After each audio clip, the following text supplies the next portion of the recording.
ఒక గ్లాసు ఉలవల చారు చేసుకున్నాము.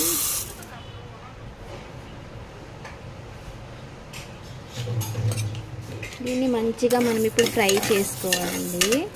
నేను చూపిస్తున్నట్లు మీరు కూడా అట్లానే చేసుకోండి. ఫ్రై సిమ్లో పెట్టేసి మంచిగా కొద్దిగా రోస్ట్ అయిన వరకు చేసుకోవాలి.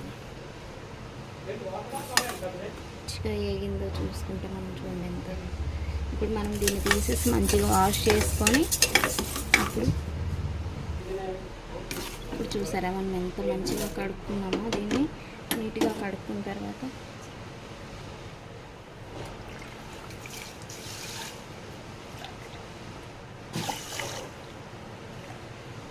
ఒక 3 గ్లాసెస్ వాటర్ వేసుకొని ఇప్పుడు ఒక 4 ఎండుమిర్చి వేసుకుందాం. ఇందులోనే కొంచెం జీలకర్ర వేసుకొని ఇప్పుడు లైట్గా సాల్ట్, పసుపు కూడా వేసుకుందాం. అంతా వేసుకున్న తర్వాత సాల్ట్ ఇప్పుడు వేయకూడదు, తర్వాత వేసుకోవాలి. దీన్ని విజిల్ పెట్టేసుకొని ఇప్పుడు నిమ్మకాయ సైజ్ అంత చింతపండు తీసుకున్నాను చూడండి. ఇందులో మనం వాటర్ వేసుకొని నానబెట్టుకోవాలి. ఇప్పుడు మనం చూసుకున్నట్లయితే చూడండి మంచిగా ఉలవలు అయితే ఉడకపెట్టాం కదా ఇందాకలా, మంచిగా ఉడికిపోయేవి. ఇప్పుడు చల్లగా కూడా అయిపోయినాయి. తీస్తున్నాను మూత చూడండి.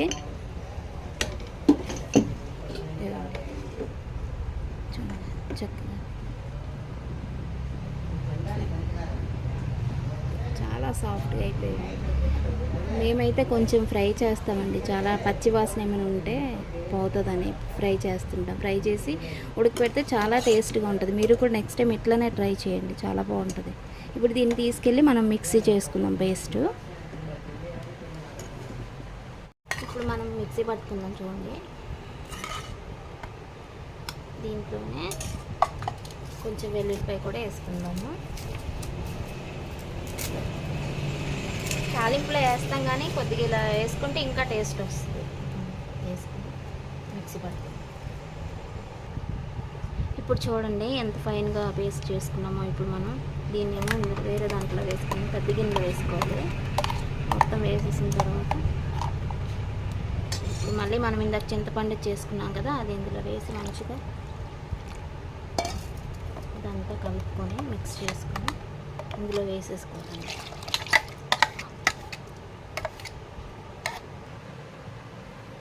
ఇప్పుడు మనం చూసుకోండి దీన్ని ఇట్లా ఇలా ఎలా ఉందో చూసుకొని మనకి ఇంకా చిక్కగా అనిపిస్తే కొన్ని వాటర్ వేసుకోవచ్చు. ఇది బాగా మరగాలండి. బాగా మంచిగా ఉడికిన తర్వాత ఇప్పుడు చూడండి నాకైతే ఇంత థిక్నెస్ వద్దు. ఇప్పుడు చూడండి కొన్ని వాటర్ వేసుకుంటున్నాను నేను. నాకు ఇంత చిక్కదని వద్దు, మా ఇంట్లో ఎవరు తినరండి చిక్కగా చేస్తే. ఇట్లా ఉండాలి. ఇది బాగా మరిగితే కొంచెం లైట్గా పసుపు కూడా వేసుకున్నాను. ఇందాక కొంచెం వేసుకున్నాం కదా,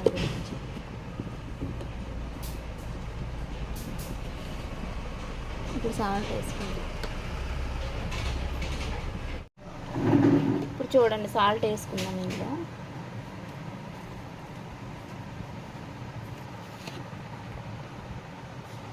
దీనికి సరిపడినంత వేసుకున్నాను సాల్ట్. చూడండి నేనైతే ఈరోజు మామిడికాయ వేసుకుంటున్నాను. ఇందులో ఆల్రెడీ నేను ముక్కలు కట్ చేసేసుకున్నాను. తర్వాత తాలింపు కండి ఇవన్నీ కరివేపాకు మా చెట్టుదే ఇది, వెల్లుల్లిపాయలు, ఎండుమిర్చి, మెంతులు, ఆవాలు, జీలకర్ర ఇవన్నీ కలిపి తాలింపు వేసుకొని కాసేపు ఆయిల్లో ఇది వేపుకుంటే బాగుంటుందండి.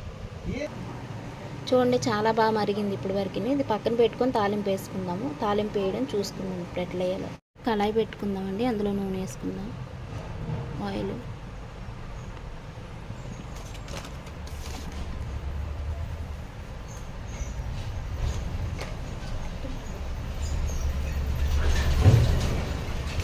మనం ఆవాలు, జీలకర్ర వేసుకుందాం.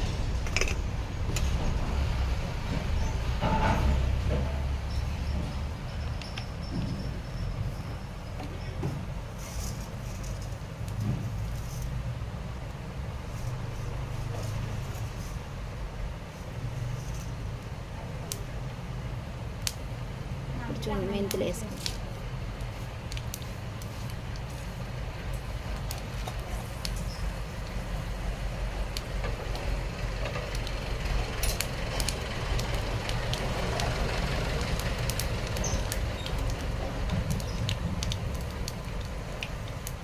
ఫ్రై అయిపోయిందండి. అది వెల్లుల్లిపాయ వేసి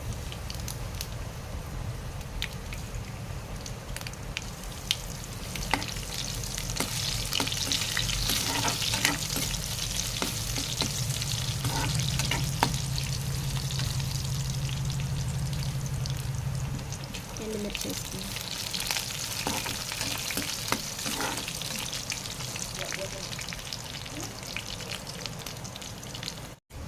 ఇప్పుడు చూడండి ఎర్రగా వేయింది కదా, ఇప్పుడు కరివేపాకు వేసుకుందాం.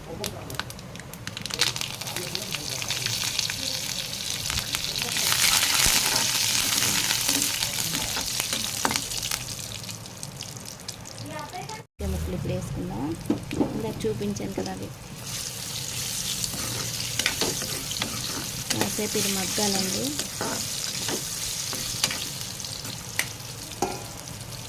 చూడండి ఎంతకు వచ్చిందో చూద్దాం.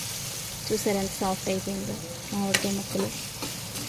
ఇప్పుడు ఆల్రెడీ ఎండుమిర్చి వేసి మనం ఉప్పాం కనుక కారం పొడి ఏమి అయిన అవసరం లేదు. చూడండి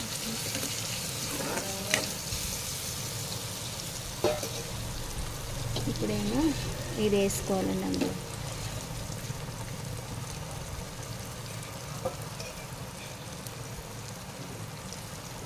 చూడండి ఇలా వేసుకోవాలి.